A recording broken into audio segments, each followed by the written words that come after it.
wait to have a good idea before you start a startup. If you start a startup without a good idea, and you just kind of cast around for one, you'll be under pressure to make something up. It won't work that well. So the very best startups are all started because someone believes so passionately in an idea, and they believe that a startup is the best way to make that happen.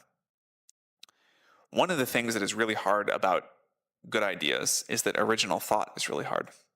Most people just copy somebody else's thoughts. Most people do what somebody else is doing. And this is disastrous because if you have one idea that starts to work and you have 10,000 clones that follow it, none of you are going to be successful. And the person that started first that you all copied is very likely to win. In the year after Facebook started, there were well over 1,000 social networks that started. In the year after Instagram started, there were well over 1,000 photo sharing apps that started. But you want to do something that is new and different. You want to think of an idea that's not the same idea everybody else is working on.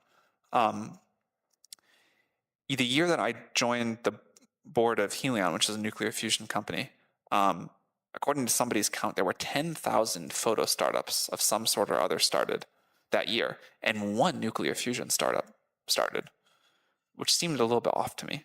But I think most people just do what everybody else is doing right then.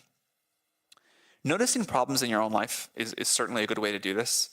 It's not true that all successful startups are started to solve a problem that the founders have themselves, but is a very high percentage. If you really go back and think about the transformational companies, most of them start with someone solving their own problem.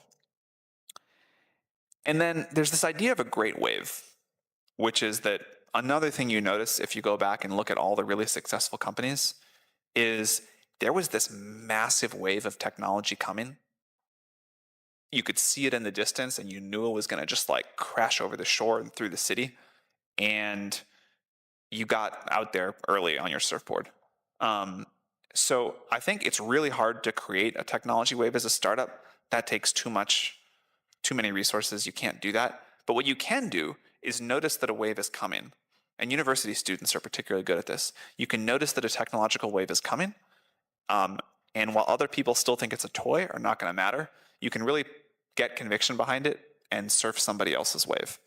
And this, by the way, I think is the reason that there tends to be these clusters in time when a lot of great companies started.